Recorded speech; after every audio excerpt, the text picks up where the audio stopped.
Hello, everybody. Hello. Love a bit of audience participation. It's good to see you all. On the shacket front, we're going to be doing a whip round at the end of the gathering so we can buy Tom one for Christmas, because he keeps going on about it. So the only conclusion I can come to is that he's incredibly jealous of the shacket. So we'll be doing that at the end of church. Yeah, it's good to be in church tonight. Why don't you just turn to the person next to you and say, I'm so glad you're here.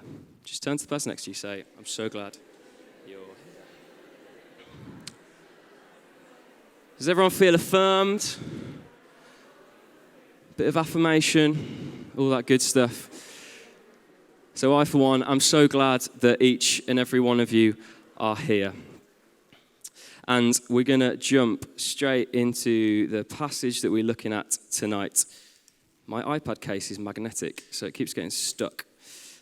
So if you have a Bible to hand, please do grab it. We're going to be reading from Acts chapter 16, verses 1 to 10. So if you've got one, get it out. And whilst you're finding it, I'm just going to set the scene a little bit of the context of where we're heading tonight. So if you've been around the past couple of weeks, you'll know that we've been journeying through the book of Acts, or Acts of the Apostles, as it's sometimes called. And we've been thinking about this theme in both the morning and in the evening, about exiles and ambassadors. And exile being someone that's taken from their home or their homeland, somewhere that's familiar and known, to a place that is unknown, unfamiliar, alien and foreign.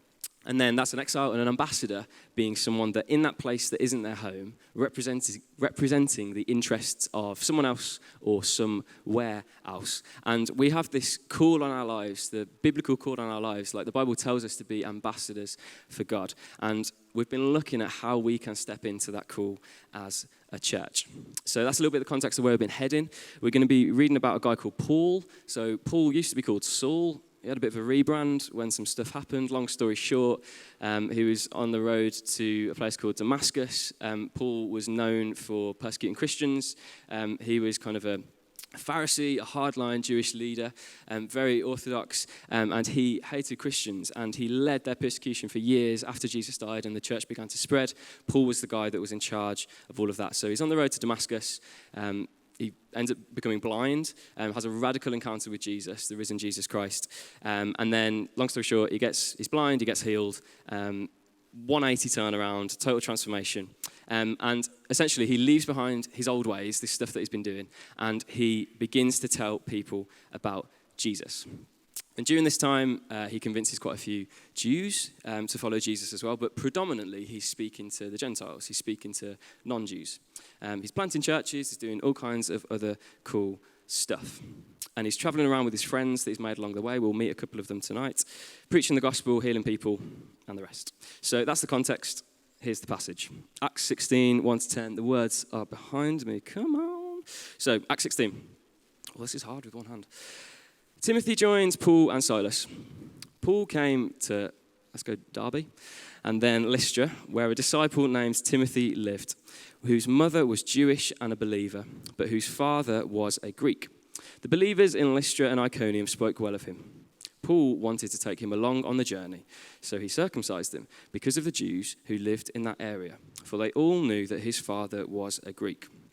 As they traveled from town to town, they delivered the decisions reached by the apostles and elders in Jerusalem for the people to obey.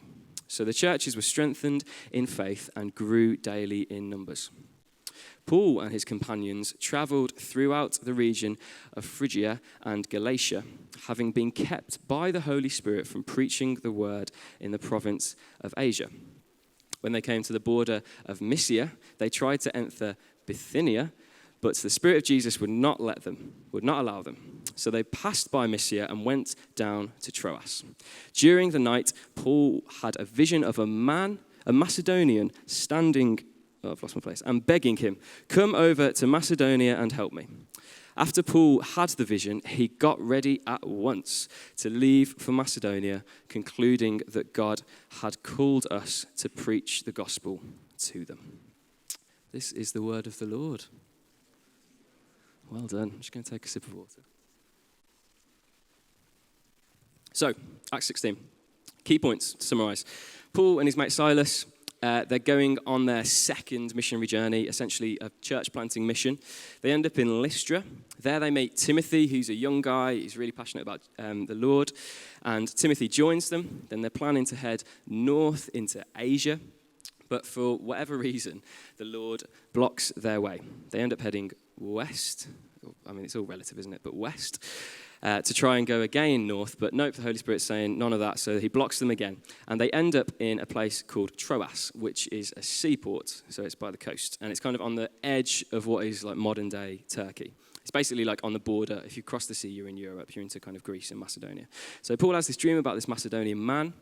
He says that he needs their help. And conveniently, they end up at Troas, which is a seaport. So it's pretty easy to jump on a boat and to get over to Macedonia and to fulfill the call that God has spoken to them about in a dream. And also at the end in verse 10, it says that he called us being Luke, the writer of Acts. So there's Silas, there's Paul, there's Luke, there's probably a couple of others. It's a bit of a lad's holiday.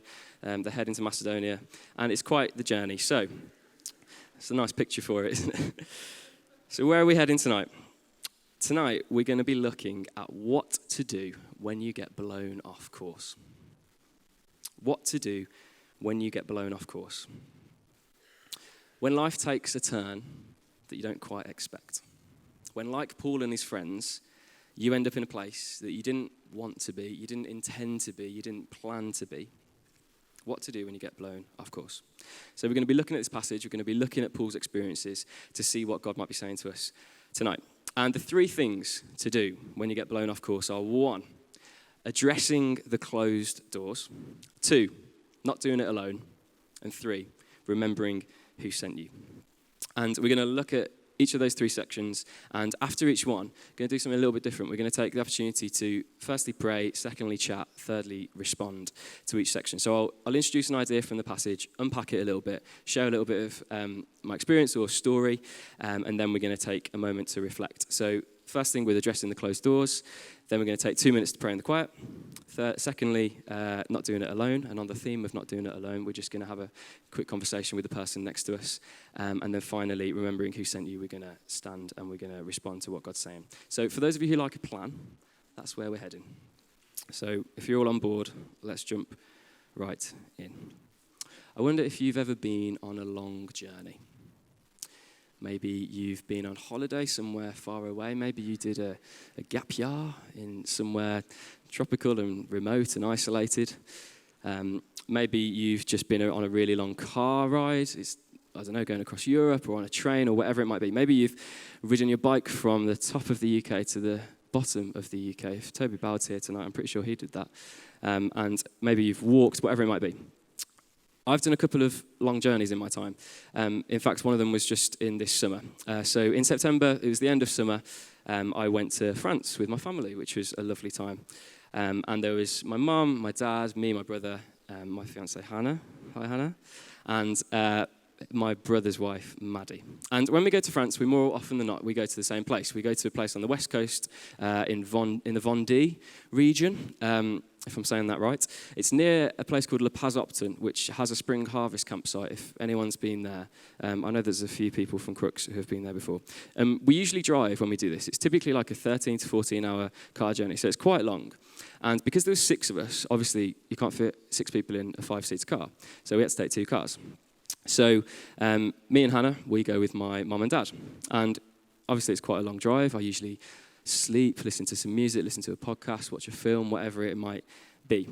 And they've got this big, spacious estate. It's if you know your cars, it's a Skoda Superb. Yeah, we've got a couple of Skoda fans in the house tonight, Slovakia. It's these big cars, very spacious, a lot of room, a lot of leg room, huge boots. It was a lovely ride down. Very smooth drive. My dad's a very experienced driver as well, if he's watching this. That's for you, Andy. So the drive down to France was fine. It was smooth, lovely, loads of room. It was very pleasant. No complaints from me. But it was the drive back where things got a little bit tricky. So my brother and sister-in-law, they have this little red Ford Fiesta. And, you know, it's a decent car. It gets you from A to B. It does what you need. And for the two of them, it's very comfortable going on holiday. You can fit yourselves, you can fit your luggage, etc. But what they'd failed to consider was that whilst it was just the two of them coming down, me and Hannah were going back with them. So there was going to be four of us in this tiny little Ford Fiesta. And not only were there two extra people, double the human, there was two extra people's luggage. So there was double the human, double the luggage. Plus, it was 30 degrees the whole way back. It was one of the hottest days of the summer. So me and Hannah were sat in the back of this Ford Fiesta, sweating. It was horrible. It was pretty grim. In comparison to the Skoda experience, it was quite drastic. And after about 7 hours of driving or so, we're kind of coming up to the Channel, we're coming up to the Eurotunnel, to Calais. And as you'd expect with this kind of trip, you do have to fill up your car a couple of times because you obviously need petrol to be able to drive. And we're reaching Calais, and the car's telling us you've got 50 miles left of fuel. And we think, okay, that's all right. We're about 15, 20 miles from Calais. We should be okay. But we've got some time. Our crossing's not until 4. It's about 2 o'clock. So Maddie raises the question, rightfully, should we just get some fuel on this side, or should we wait until we get to the UK? And my brother was saying, let's just wait. Let's just get there. We'll get some in the UK. It might be a bit cheaper as well. Hannah was indifferent, but me, the pragmatist, I said, no, we've got some time on this side. We might as well use it effectively. Let's go and get some fuel. And let me tell you now, it's a good job we did. Literally, as we finish having that conversation, the fuel light comes on. And that is never a good thing. All it is this tiny little light on the dashboard, but it has the power to put the fear of God into any man or woman. It's ridiculous.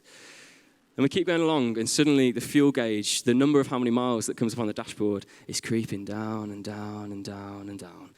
It started on 50. Every 10 seconds or so, we're losing a mile. I don't know what's happening, but all of a sudden a sense of panic falls over the car. It's like, who do you believe? Who do you trust? Because was it wrong at the start, or was it right at the start? Is it correct? Is it accurate? Is this actually happening? So we decided we need to do something about it. So I don't know about you, if this ever happened to you, but we decided we'll turn off the aircon, if that will make any difference. And then we decided to turn off the radio as well, as if the radio has anything to do with the car's fuel consumption. But we thought it might work. And I do not advise this at all, but we decided to, on the bits where we didn't need to power the car, we just put the car in neutral and just let it roll. So there was us in this missile of a red Ford Fiesta driving down the roads towards Calais in neutral. It was, you'd fail your driving test if you did that. Let me just say that. But nothing's working. The number keeps creeping down. The gauge keeps falling. So everyone that's not driving, we think, right, we need to get some fuel. So we get our phones out and we start searching Google Maps, and we're trying to find the nearest petrol station. And you know, if you've experienced Google Maps, it can be temperamental at times. It's pretty nervy. Isaac's concentrating on trying to drive efficiently, but still the fuel gauge keeps creeping down. And we reach the point where we've got 10 miles left. And just as that happens, we find the nearest petrol station on Google Maps. Can you guess how far away it is? 10 miles. What are the chances? So we've got 10 miles left, and we've got 10 miles to go. But do we actually have 10 miles? It could be more like 5. It could be 1. We could break down on the side of a French motorway before we even make it. Anyway, we get off the motorway and we're following Google Maps like our lives depended on it. And there's this fork in the road, and it goes left or right, but it's not very clear which lane you're supposed to be in. I don't know if you've ever experienced those kind of junctions if you're a driver. It's pretty nerve-wracking. So we're kind of, do we go left, do we go right, do we go left, do we go right? And eventually Isaac my brother decides to go in the right-hand lane. Bad choice. The road keeps going, and if Google Maps does that thing sometimes where you've taken a wrong turn, but it assumes that you've carried on in the right direction, and then there's a sense of dread that just falls upon the car because the place where we're going, the only petrol station we could find, the nearest one, we've just taken a wrong turn to go in completely the wrong direction. A sense of quiet falls over the car, as you can imagine. There's an acceptance of failure. There's a sense of defeat. I start Googling French roadside rescue because I don't know what else to do. And this fork in the road, it veers round to the right, and we're essentially coming back on ourselves now. And we're out of gear, we're rolling down the road, and we turn the corner, and lo and behold, a petrol station. One that we hadn't even seen on Google Maps, one that we didn't even know existed. But you know the tall things that tell you the price of the petrol on them? All of a sudden, that began to appear on the horizon, and we started rolling down towards the petrol station. So thankfully, taking the wrong turn actually ended up paying benefits because we ended up in the place where we needed to be. We just didn't know we needed to be there. So we roll into the petrol station with 1 mile left on the dashboard, fill up the tank with that sweet petroleum, and we make it all the way back home. I know we just played for the climate. We'll brush over that. it was quite a traumatic experience. I don't know if you've ever experienced anything like that, but those situations where they're beyond your control, you don't know what's going to happen. You end up in a place that you don't expect. It's a weird time. And that's the same thing that happens with Paul and his mates. They leave Antioch, and they're trying to get somewhere, but they end up in a place they don't want to be.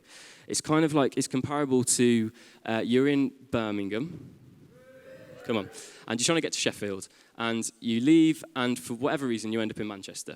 And then the next day, you think, right, I'm going to try and get to Sheffield again. So you leave Manchester, you head to Sheffield, and you end up in Liverpool. Like, something's going on. So you decide, okay, I'm going to stay in Liverpool for the night and kind of see what's up.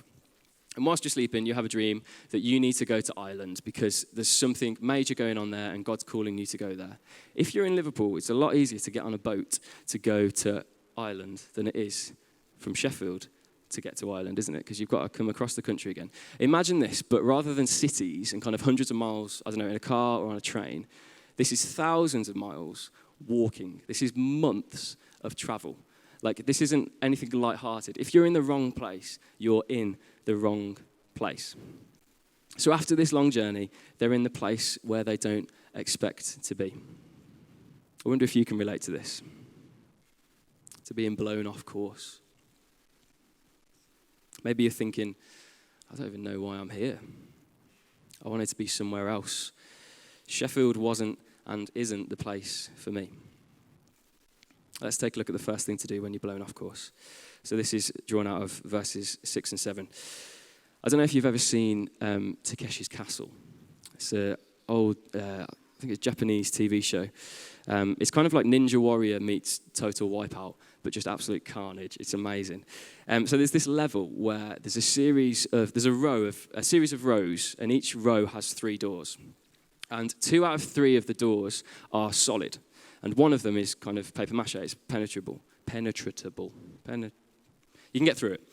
And essentially, these contestants, they have to run as fast as they can to try and get through this wall, this door. And obviously, if you hit something that is hard, you're just going to come catapulting back. But if you hit something that is soft, you're going to go through it. And essentially, they have to just charge as fast as they can, kind of throwing caution to the wind and just go for it. And it sounds kind of obvious, but when you hit a closed door and you're running full speed, it kind of hurts. It's kind of painful. My experience of these kind of closed doors was when I first came to uni. I'd done all my UCAS stuff. I'd been to visit a load of places up and down the country, decided on my course. I thought I'd do history. And I put Leeds as my top choice. Is anyone from Leeds? Yeah. Oh, you're not from Leeds? You went there? Okay. Went to uni in Leeds. Come on, Ben. And I put Sheffield as my second choice. So my heart was set on Leeds. And results day comes along, and I got a place and an offer, but not quite as I expected. I actually ended up getting offered to do ancient history rather than straight history. And I wasn't up for that, so I decided just to decline that offer and instead come to Sheffield. And I'd been to Sheffield once before. I thought it was very nice. It was all right. But my heart wasn't set on it. My heart was set to go to Leeds. So I move in September 2016. I'm nervous, I'm excited in equal measure, and if I'm being brutally honest, the first couple of days of my uni experience were pretty bad. It was not at all what I thought uni was going to be like. I was in a flat with 5 other guys, none of whom left their rooms or wanted to do anything. They never wanted to hang out or go anywhere. So I'm here in this strange city, no friends, nothing to do. I'm looking on Instagram and seeing all my friends having the time of their lives, living at large, in Leeds and all these cool places. And I sat there and I questioned, why am I here? Why am I not in Leeds? Why didn't I get in? Why didn't I just go there and accept ancient history? Sheffield's not the place for me. And I had to try so hard to meet people. I literally had to, on Freshers' Night, I remember knocking on people's doors of the halls of residences because I just wanted to meet people and make friends. And like for someone that's not particularly extroverted, that was a big thing for me. After a few weeks, I did begin to make some friends and begin to settle in, but I couldn't stop thinking about what would happen if I would have gone to Leeds. What was I missing out on? So one weekend in October, I'd just been in Sheffield for a couple of weeks. My friends from home were all travelling up to Leeds to visit some other friends. And I was umming and ahhing about whether to go. I couldn't make up my mind. I thought, what if I go? And I realised that actually it was all a massive mistake coming here. Sheffield was just a waste of time. It was second best. But I decided to go and see my friends and try and have a good time. So I go, have a good time, see my friends. It's gone okay. I'm feeling okay about it. Actually, I'm feeling quite good about it. It doesn't feel like the place that could have been. It just felt like Leeds, whether that's a good thing or not. And in classic Leeds fashion, it was dreary and overcast and raining as I left on that Sunday afternoon. And I jumped on the train, and I was thinking about things on the way home. And I remember leaving this kind of dark and dreary Leeds train station. And on the way back to Sheffield, just the clouds parted, the sun came out, and blue skies appeared across Sheffield. Blue skies, friendly, cheery Sheffield. And in that moment, the Lord spoke to me. Because suddenly, at that moment, Sheffield wasn't second best. Suddenly, it felt like I was meant to be here. And I'm sure if I ended up in Leeds, the Lord would have had good plans for me there. But he brought me to Sheffield for a reason. And I didn't know what it was. And if I'm being brutally honest, I still don't know what it is. But I'm here, and I love this city, and it's my home. I had to confront the pain of Leeds. I had to confront the pain of the closed door. I had to pluck up the courage to go on a train, go to the place that should have been, and accept the fact that the Lord had different ideas. So I'd love us now just to take a moment just to consider the pain, to address those closed doors. Maybe it's a city. Maybe it's a job. Maybe it's a relationship. Maybe it's a family member. And just want to encourage you to not shy away from how you feel. Maybe it's someone, maybe it's something, or maybe it's even you feel like it's God himself who's let you down. So we're going to take 2 minutes now. James is going to put some music on in the background. Just think on that question. What are those closed doors? What are the things in my life that I'm holding on to? The pain that those closed doors have brought to me. So we're just going to take 2 minutes, just in the quiet, just as the music plays, to think. Let's address those closed doors.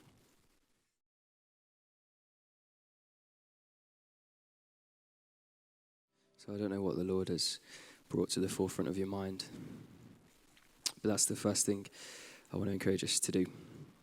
When we get blown off course, address the closed doors. Second thing to draw from this passage, verses 2 and 3 and verse 10, is don't do it alone. When we get blown off course, don't do it alone. And from this passage, we know that Paul is joined by Silas and by others. And then in verse 10, we see that Luke is joining them as well. So there's this whole squad of people that are going together. And you know, we've said about how far the journey is, that it's likely to take quite a long time. And they're not walking in silence, they're talking to each other, they're praying with one another, they're supporting one another and upholding one another. There's a lot of time to chat, there's a lot of opportunity to chew the fat and to get into it.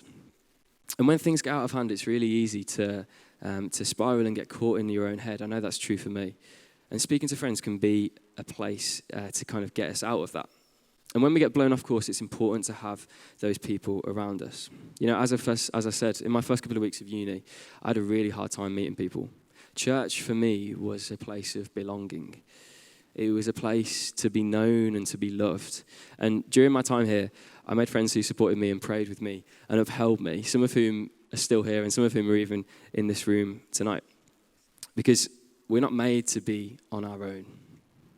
We're not made to do this journey of life on our own. We need community, we need friends, we need church, we need people around us. So maybe you might be here tonight and you've come by yourself. You know, I was in that boat once. I turned up at this church 5 years ago and didn't know anyone on my own. It's nerve-wracking, but it's brave. So if that's you tonight, well done. Well done. We'd love to get to know you. Maybe you're new to Sheffield. Maybe you've been here for a month or so, and you feel like you don't have that connection with people. Maybe you're missing your friends from home. I was that too. But I assure you that you can find that here as well. Maybe you've been here for years. Maybe you've lived here your whole life, and you don't feel like you have people to journey with in this way, that you don't have people alongside you. So let me encourage you tonight to be brave, to step out and to get plugged in. And we're going to take a moment to put this into practice. So if you know the person next to you, that's great. If you don't, even better. And the question I'd like to ask, or you to ask them, is when has someone really been there for you? So have a look around and make sure no one gets left out in this. But just turn to the person next to you and say, when has someone really been there for you? The music's going to come on again. We're just going to take a couple of minutes.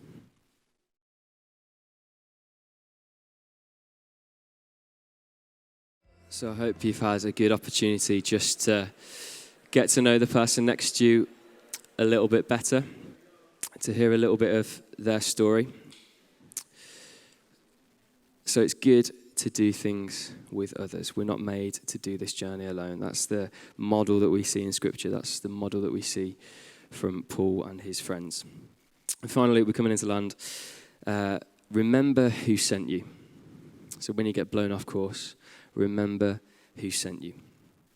We read in the passage that Paul concludes. He says that God had called us to preach the gospel to them.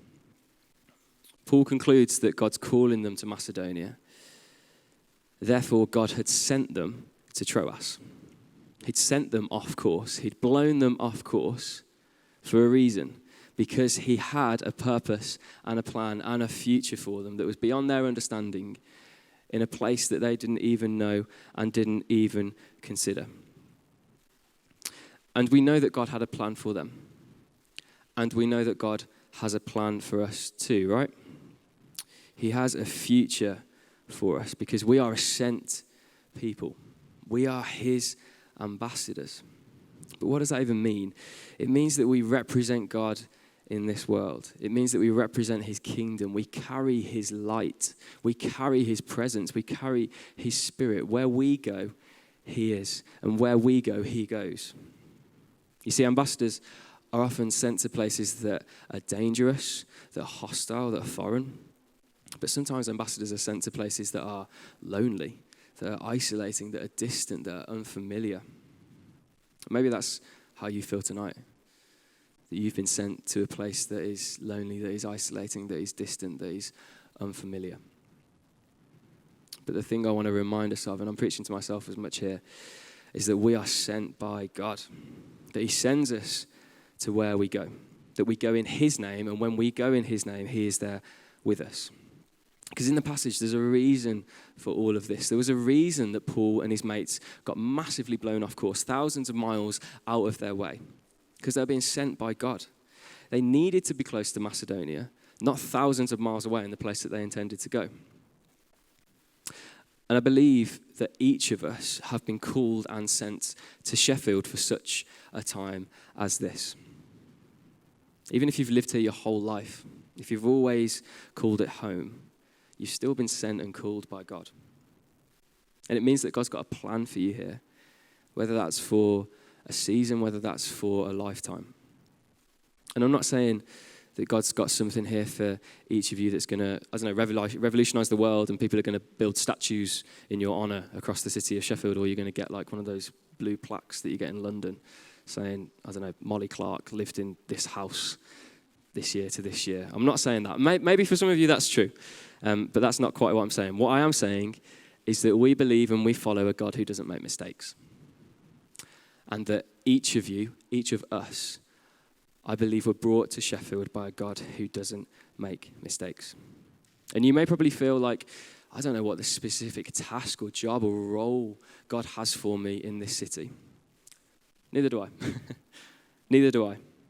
I don't know if God has a specific task for me here. When I moved here, I didn't think I'd end up doing this. I didn't think I'd end up standing here speaking to you tonight. And I don't think that God brought me specifically here to do this. I think the call he's placed on my life is far broader than that. It's not tied to a role or to a job or to a task. For all of us, though, the call that God's placed on our lives is to love him, love this city, and love its people. You know, fundamentally, that's it. That's the baseline. That's the foundation. So if anyone asks you what's your calling, that's your answer: to love God, love this city, and love its people.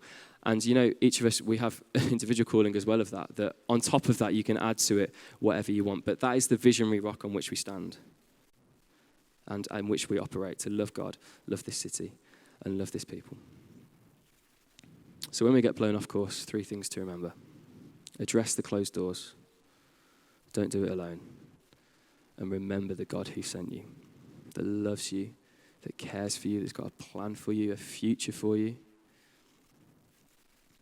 And just reminded of a verse in 1 Thessalonians that says, He who calls you is faithful, and he will do it. And that's the promise that we stand in tonight.